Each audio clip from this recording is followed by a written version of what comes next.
Hi students, ఇంకో question చూద్దాం. చూడండి, క్వశ్చన్ నెంబర్ 21 ఏమన్నాడు.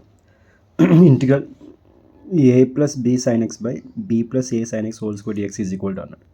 సో ఇచ్చిన ఆప్షన్స్ ఏమి చూడండి, minus cos X by B plus A sine X, cos X by B plus A sine X అని ఇచ్చాడు కదా. ఇందులో మనం ప్రొసీజర్ ఏంటంటే ఆప్షన్ డెరివేట్ చేస్తే, ఇప్పుడు ఫర్ ఎగ్జాంపుల్ ఫస్ట్ ఆప్షన్ తీసుకున్నాం అనుకో.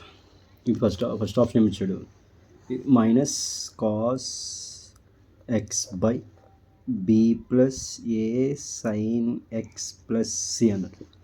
ఈ ఆప్షన్ డెరివేట్ చేస్తే ఆన్సర్ క్వశ్చన్ రావాలన్నమాట. సో ఇప్పుడు డెరివేట్ చేయండి, ఏమొస్తుంది, యూ బై వి ఫార్ములా కదా. అంటే B plus A sine X into D by DX of minus cos X minus cos X into D by DX of b plus a sin x whole by b plus a sin x whole square వస్తుంది. ఇప్పుడు న్యూమర్ చూడండి, b plus a sin x into derivate చేస్తే cos derivative minus sine అంటే minus of minus plus sine అయిపోయింది.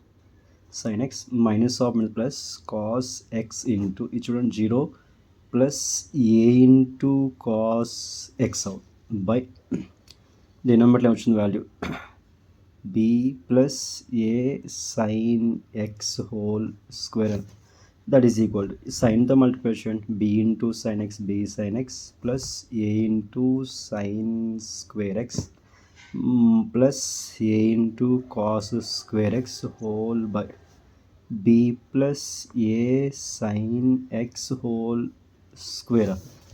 Next that is equal to b plus b into sine X plus two టర్మ్స్లో a common తీస్తే sine square plus cos square కదా, value 1 ఏమో కదా.